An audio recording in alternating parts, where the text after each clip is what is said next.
আসসালামু আলাইকুম ভিউয়ার্স, আমি সুমাইয়া হাসান। আপনাদের সবাইকে স্বাগত জানাচ্ছি নতুন আরেকটি দিনের আরেকটি ব্লগ দেখার জন্য। আশা করছি যে যেখান থেকে আমার আজকের ভিডিওটি দেখছেন সবাই আল্লাহর রহমতে ভালো আছেন, সুস্থ আছেন। আমরাও আলহামদুলিল্লাহ ভালো আছি, তবে মনটা একদমই ভালো নেই। কারণ বর্তমান আমাদের দেশের যে পরিস্থিতি তাতে মন ভালো রাখার কথাও না। সারা দেশ বন্যার পানিতে একদম ডুবে যাচ্ছে। যেই সকল এলাকাগুলো বন্যার পানিতে ডুবে গেছে সেই সকল মানুষগুলোর ছবি ভিডিও দেখলে আসলে চোখে পানি ধরে রাখা যায় না। বিশেষ করে ছোট বাচ্চাগুলোকে দেখলে এত বেশি কষ্ট লাগে। যেহেতু আমারও একটা সন্তান আছে, তাই ছোট বাচ্চাদের দেখলে কেন জানি না নিজের সন্তানের মুখটাই ভেসে ওঠে।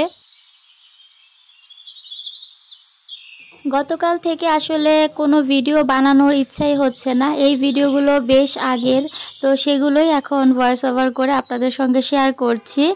বর্তমানে সেরকম কোনো ভিডিও বানানো হচ্ছে না।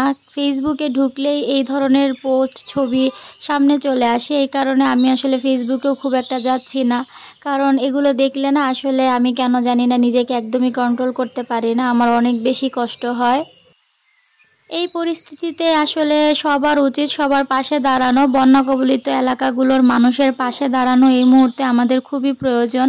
যদি আমার সাধ্য থাকতো বা আমি পারতাম তাহলে ওদেরকে যথাসাধ্য সাহায্য করতাম বা ওখানে গিয়ে ওদেরকে সাহায্য করতাম। কিন্তু সেই সামর্থ্য যেহেতু আল্লাহ তাআলা আমাকে দেননি বা সেই ক্ষমতাটাও এখন আমার নেই, এই কারণে আসলে কষ্টটা আরও বেশি হয় যে ওদেরকে আমরা এই বিপদে সাহায্য করতে পারছি না বা এই বিপদে এই মানুষগুলোর পাশে দাঁড়াতে পারছি না। তবে যাদের ওদের পাশে দাঁড়ানোর মতো সামর্থ্য আছে বা যারা পারবেন তারা অবশ্যই চেষ্টা করবেন এই মানুষগুলোর পাশে দাঁড়ানোর। আর আল্লাহ তাআলার কাছে আমরা অবশ্যই দোয়া করব আল্লাহ তাআলা যেন এই পরিস্থিতি থেকে আমাদের সবাইকে হেফাজত করেন। যেই সকল মানুষগুলো এই বিপদের মধ্যে আছেন তাদের সকলকে হেফাজত করেন। এই মুহূর্তে আল্লাহ তাআলার রহমত এবং আপনাদের সাহায্য ওই সকল মানুষের অনেক বেশি প্রয়োজন। তো সবাই সবার জায়গা থেকে চেষ্টা করবেন এই মানুষগুলোর পাশে দাঁড়ানোর। আর আমরা যারা দাঁড়াতে পারছি না তারা আল্লাহ তাআলার দরবারে অবশ্যই দোয়া করব যেন আল্লাহ তাআলা তাদেরকে ভালো রাখেন, এই পরিস্থিতি থেকে উদ্ধার করেন। তো যাই হোক, যেই দিনের ভিডিও ছিল ওই দিন সকাল থেকে ভিডিওটা শুরু করেছিলাম। তো সকালবেলা সবাই ঘুম থেকে ওঠার পর বিছানাটা ক্লিন করে নিয়েছি। আর এখানে হচ্ছে সকালবেলা চা বানাচ্ছি। তো আজকে আমাদের তিনজনের জন্য চা বানাচ্ছি। এখানে আমার শ্বশুরের জন্য মগে চা নিয়েছি আর আমরা ননদ ভাবি হচ্ছে কাপেই খাবো। তো এই কারণে তিনজনের চা রেডি করছি। তো আজকে ভাবলাম চাটা বানানোর আগে মনে হলো যে একটু কফি মিক্সড করে চাটা খাই, একটু অন্যরকম লাগবে খেতে। তো বাসায় এরকম রেডি কফি ছিল, ওইটাই এখানে দিয়ে দিয়েছি। সেই সাথে একটু গুঁড়া দুধ আর একটু চিনি দিয়েছি। কফিতে দুধ আর চিনি মিশানোই আছে, এই কারণে দুধ আর চিনির পরিমাণটা অল্প করে দিয়েছি।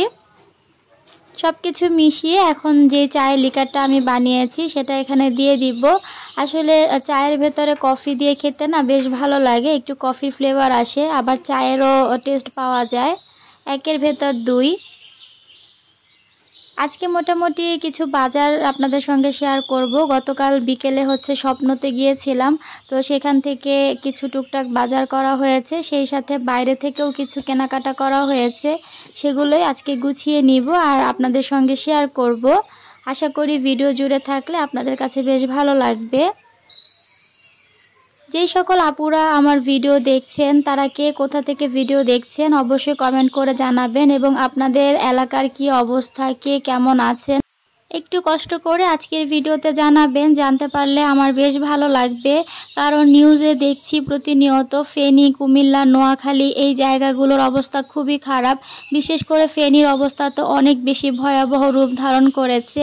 এই জিনিসগুলো আসলে খুব বেশি কষ্টদায়ক। যদিও আমার পরিচিত কেউ ফেনীতে থাকে না, তবে নোয়াখালী, কুমিল্লাতে আমার বেশ পরিচিত কিছু মানুষ আছে যাদের জন্য খুব বেশি খারাপ লাগছে।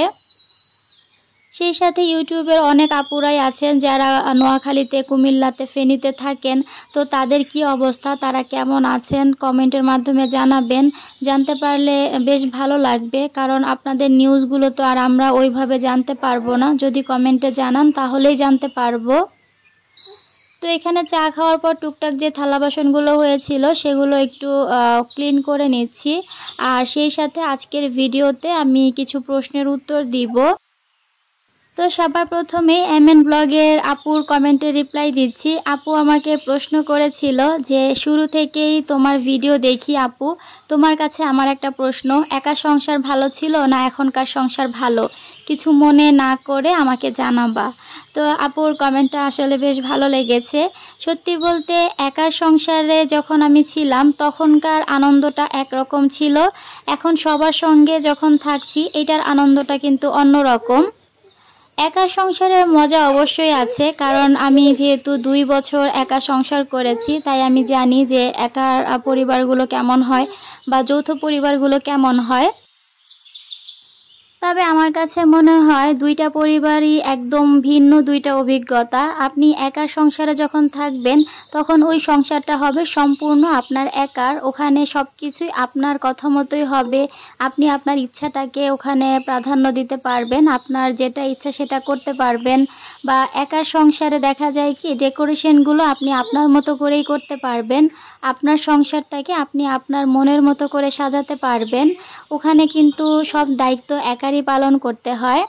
আর যৌথ পরিবারে দেখা যায় যে সবাই মিলেমিশে যেহেতু আমরা থাকি, তাই সবার মতামতের গুরুত্বটা আমাদেরকে ভাবতে হয়, সবার মতামত নিয়েই কাজ করতে হয়। একটা জিনিস মন চাইলো আর সাথে সাথে করে ফেললাম, এরকমটা কিন্তু হয় না। একা থাকার যেমন কিছু সুবিধা আছে তেমনি বেশ অনেক অসুবিধাও আছে। যেমন যারা একা সংসারে থাকেন তারা কিন্তু ছোট বাচ্চা নিয়ে সংসার সামলাতে অনেক বেশি হিমশিম খেতে হয়, অনেক বেশি কাজের চাপ একার ঘাড়েই নিতে হয়। আর যৌথ পরিবারের ক্ষেত্রে দেখা যায় যে সব কিছু ভাগাভাগি করে করা যায়, এখানে একার ঘাড়ে কোনো চাপ পড়ে না।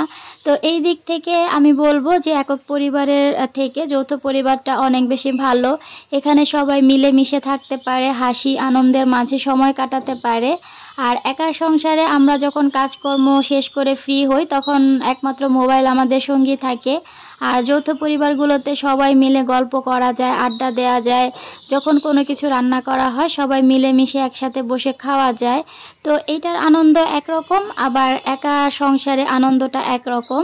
তো দুইটা একেবারেই দুইটা আলাদা জিনিস, এখানে একটার সঙ্গে আরেকটাকে গুলিয়ে ফেলা একদমই ঠিক হবে না।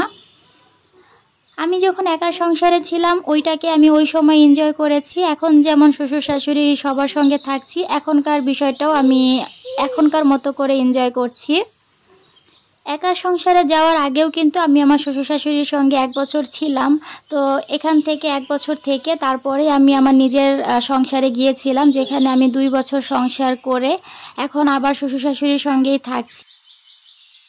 তো আমার কাছে আসলে সেরকম খুব একটা পার্থক্য মনে হয়নি, কারণ আমি আমার নিজের সংসারেও যেমনটা ছিলাম আমার শ্বশুর শাশুড়ির সাথেও কিন্তু সেভাবেই থাকছি। এখানে ওই রকম কোনো ধরা বাঁধার নিয়ম নেই যে আমাকে এটা করতে হবে, ওটা করতে পারবো না, এটা করতে পারবো। আমার শ্বশুর শাশুড়ি অনেক বেশি ফ্রেন্ডলি, তারা বন্ধুর মতো আমার সঙ্গে মিশে, যার কারণে আমার কখনোই এখানে একদম বন্দি জীবন মনে হয় না। যদি তারা আমার সঙ্গে বন্ধুর মতো না মিশতেন বা আমি এখানে ভালো না থাকতাম, তাহলে বাবা মা ভাই বোন স্বামী সবাইকে রেখে ওনাদের সঙ্গে কখনোই থাকতে পারতাম না।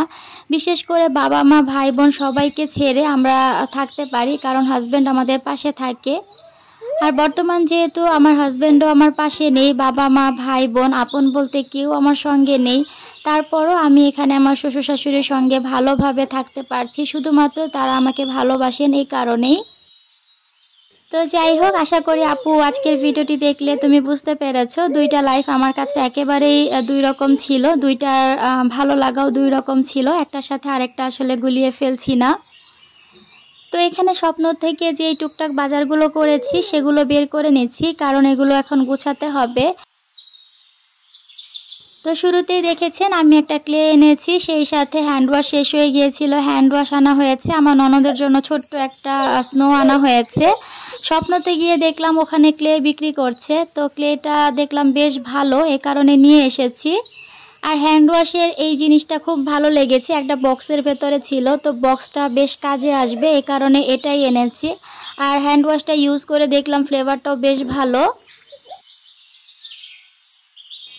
তো সেই সাথে এখানে আটা আর ময়দা নিয়ে এসেছি। ইদানিং অনেক বেশি কেক খাওয়া হচ্ছে আমাদের বাসায়, কেক পিৎজা এই টাইপের খাবারগুলো বেশি বানানো হয়, যার কারণে ময়দাটা খুব দরকার হয়। এই কারণে 2 কেজি ময়দা নিয়ে এসেছি। আর এখানে একটা মাস্কিং টেপ দেখতে পাচ্ছেন, এটা আমার একটা DIY করতে লাগবে, এই কারণে নিয়ে এসেছি। সেই সাথে স্বপ্নতে তো সবসময় অফারে বিস্কিট থাকে, এই বিস্কিটটাও অফারে নিয়ে এসেছি, 2টার সাথে একটা ফ্রি। তো এই বিস্কিটটার দাম ছিল মাত্র 140 টাকা। তো আমার কাছে বেশ ভালোই লেগেছে, 140 টাকাতে 3 প্যাকেট বিস্কিট চলে আসছে। তো যাই হোক, টুকটাক স্বপ্ন থেকে এই বাজারগুলো করা হয়েছে। আর বাইরে থেকেও কিছু বিস্কিট আনা হয়েছে, সেই সাথে ঘর মোছার জন্য একটা মপ আনা হয়েছে। তো এই যে মফটা দেখতে পাচ্ছেন, এটাই আপাতত এনেছি, পরে দেখা যাবে ভালো এক মানের একটা মফ আনতে হবে। তবে এটা ব্যবহার করে মনে হলো বেশ ভালো, মানে কাজ করতে অনেকটা সুবিধা। এখানে এটাকে উপরের দিকে টান দিয়ে পানিটা ঝরিয়ে ফেলা যায়, আবার যখন মুছতে হবে তখন এইভাবে ছেড়ে মোছা যায়। তো এটা প্রথম দিন এনেই আমি ব্যবহার করেছি, বেশ আরাম পেয়েছি। এখন যেহেতু আমি আর ওইরকমভাবে বসে বসে ঘর মুছতে পারি না, তো এরকম একটা মফ খুব দরকার ছিল, তো সেটাই আমার ননদ নিয়ে এসেছে। আর এই দিক থেকে একটা গাছ এনেছি, এই যে দেখেন মিনি টগরের একটা গাছ। এই গাছটা মাত্র 50 টাকা নিয়েছে। আমার তো এত বেশি ভালো লেগেছে, ফুলগুলো ভীষণ সুন্দর। আর এই গাছটা যে মাত্র 50 টাকায় পাওয়া যাবে এটা আমি একদমই আশা করিনি। আমাদের ঢাকাতে হলে এটা 100 টাকার কমে 1 টাকাতেও বিক্রি করতো না। তো যাই হোক, গাছটাও আপনাদেরকে দেখিয়ে দিলাম, একটাই গাছ এনেছি। আর এখানে হচ্ছে সন্ধ্যার নাস্তার জন্য কিছু বিস্কিট আনা হয়েছে। সন্ধ্যা হলেই দেখা যায় খুব ক্ষুধা লেগে যায়, আর সব সময় তো এটা সেটা বানিয়ে খাওয়া যায় না। এ কারণে বেশ কিছু বিস্কিট এনে রাখছি, এতে করে সন্ধ্যায় চা দিয়ে খাওয়া যাবে। তো এই টোস্ট বিস্কিটটা আমার শাশুড়ি বেশ পছন্দ করে, এই কারণে এটা নিয়ে এসেছি। সেই সাথে এখানে একটা মিষ্টি বিস্কিট এনেছি। এই বিস্কিটটা অনেক বেশি মিষ্টি, তো আমার খুব একটা ভালো লাগেনি। তো এই জিনিসগুলো গুছিয়ে নিয়েছি, সেই সাথে আরও একজন আপুর কমেন্টে রিপ্লাই করে দিচ্ছি। আমিনুর তালুকদার আইডি থেকে আপু আমাকে কমেন্ট করেছিল, আপু তোমার ভিডিও দেখতে আমার ভালো লাগে, তোমার ভিডিওর অপেক্ষায় থাকি। তো আপুকে অসংখ্য ধন্যবাদ, আমি কমেন্টে রিপ্লাই করেছিলাম। তো পরবর্তীতে আপু আরেকটা কমেন্ট করেছেন, আপু তোমার মতো আমারও একটা বেবি আছে, তো আমার কথা তোমার ভিডিওতে বলো। আপু আজকের ভিডিওতে তোমার কমেন্টটা একদম দেখিয়ে দিলাম, সেই সাথে তোমার কথাও বলে দিলাম। তোমার জন্য অনেক অনেক ভালোবাসা ও দোয়া রইল। আশা করি তুমি আজকের ভিডিওটি দেখেছো, আর দেখলে নিশ্চয়ই খুশি হবে। তো এরপর যে আপু কমেন্ট করেছিল, আপুর আসলে আইডির সেরকম কোনো নাম ছিল না, জাস্ট ইউজার লেখা ছিল। তো আপু আমাকে কমেন্ট করেছিল, আপু একটা কোয়েশ্চেন করব, কিছু মনে করো না। তোমরা তো ফ্ল্যাট বাসাতে থাকো, তোমাদের নিজস্ব বাসা কোথায়? ফ্ল্যাট বাসাটা কি তোমাদের নিজস্ব কি না? কেকগুলো খুব সুন্দর হয়েছে। থ্যাংক ইউ সো মাচ আপু এত সুন্দর একটা কমেন্ট করার জন্য। তো আপু হচ্ছে জানতে চেয়েছিল আমরা যে বাসাতে থাকি এই বাসাটা আমাদের নিজস্ব কি না। না আপু, গাজীপুরে আমরা যেই বাসাতে থাকি এটা ভাড়া বাসা। আর আমাদের নিজের বাসা কোথায় সেটা আপু জানতে চেয়েছেন। তো আপুর উদ্দেশ্যে বলে দিচ্ছি, আপু আমার শ্বশুর বাড়ি হচ্ছে কিশোরগঞ্জে, মানে আপনাদের ভাইয়ার বাড়ি কিশোরগঞ্জ ইতনাতে। আর আমার বাবার বাড়ি হচ্ছে ফরিদপুর রাজবাড়ি। এর আগেও আমি অনেক আগে শেয়ার করেছিলাম, তো যেহেতু আপু আবার প্রশ্ন করেছেন তাই আজকের ভিডিওতে আবারও বলে দিলাম। আমার বাবা মা রাজবাড়িতে, গ্রামের বাড়ি হলেও থাকে ঢাকাতে, মানে আমার বাবার বাড়ি আপাতত ঢাকাতেই। আপনারা প্রায়ই দেখবেন যে আমি ঢাকায় যখন যাই বা ঢাকাতে যখন ছিলাম আমার বাবার বাড়ি সম্পর্কে অনেক কিছু বলতাম। এখন যেহেতু আমি গাজীপুরে আছি, ঢাকায় সেরকম যাওয়া হচ্ছে না, তাই ঢাকার কোনো ভ্লগও আপনাদের সঙ্গে শেয়ার করা হয় না। তো যাই হোক, এখানে প্রশ্নের উত্তর দিতে দিতে আমি সব বাজারগুলো গুছিয়ে নিয়েছি। আর এই যে নতুন মপটা দিয়ে ঘরটা ভালো করে মুছে নিচ্ছি, এটা দিয়ে বেশ সুন্দরভাবে ঘর মোছা যাচ্ছিল। আর আমি যেহেতু প্রথমবার এটা ব্যবহার করছি তাই আমার কাছে একটু আনইজি লাগছিল, তবে কিছুক্ষণ মপ করার পরে দেখলাম বেশ ইজি হয়ে গেছে। যাই হোক, আজকে ওভারঅল ভিডিওটি আপনাদের কাছে কেমন লেগেছে অবশ্যই একটা কমেন্ট করে জানাতে ভুলবেন না। ভিডিওটি ভালো লাগলে প্লিজ ভিডিওতে একটা লাইক দিয়ে দিবেন। চাইলে আমার চ্যানেলটিকে সাবস্ক্রাইব করে আমার সঙ্গে থেকে যেতে পারেন। সবাই ভালো থাকবেন, সুস্থ থাকবেন, আমাদের জন্য দোয়া করবেন। আল্লাহ হাফেজ।